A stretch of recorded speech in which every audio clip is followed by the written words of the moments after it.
Kill yourselves with work, and then pray. Hello, and welcome to the Manna-to-live-by. One day at a time. 5-minute devotionals. Today is September 6th. Today's reading is from Genesis, chapter 2 and verse 15. Then the Lord God took the man and put him in the Garden of Eden to tend and keep it. Contrary to the attitude of some, work is not a curse, it is a blessing. Before sin ever entered into the world, God assigned Adam to tend the Garden of Eden. It was after man had sinned that God cursed the ground, but not work itself. He decreed that, in trying to make a living from the ground, man would encounter sorrow, frustration and sweat. Genesis 3:17-19. One old worthy said, "Blessed work. If thou dost bear God's curse, what must his blessing be?" But work does not bear his curse. It is part of our essential being. It is part of our need for creativity and for self-worth. It is when we succumb to idleness that the danger of sinning is greatest. And it is often when we retire from an active life that we begin to fall apart. We should not forget that God commanded his people to work. 6 days you shall labor and do all your work, Exodus 29.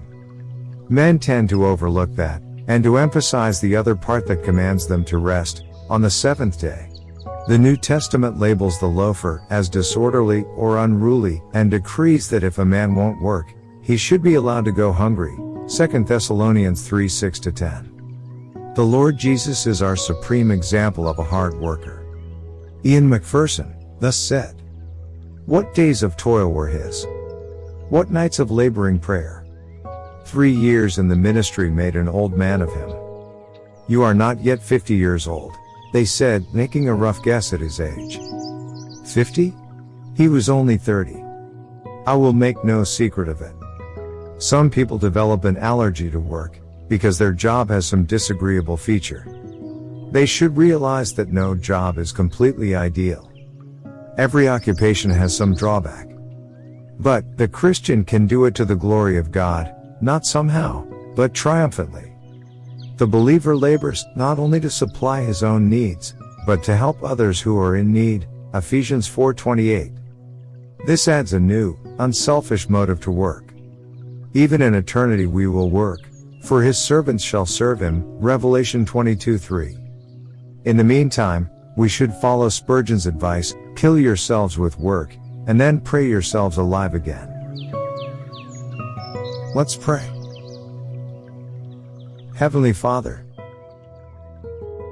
work is a blessing, so strengthen me, Lord, to continue my labor, without tiring, for your glory, till my last breath.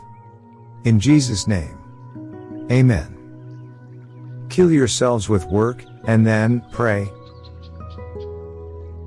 Today's Manna, originally written by William MacDonald. Adapted and developed as Manna-to-live-by, 5-minute devotionals for YouTube. By John Benjamin. bengrace@gmail.com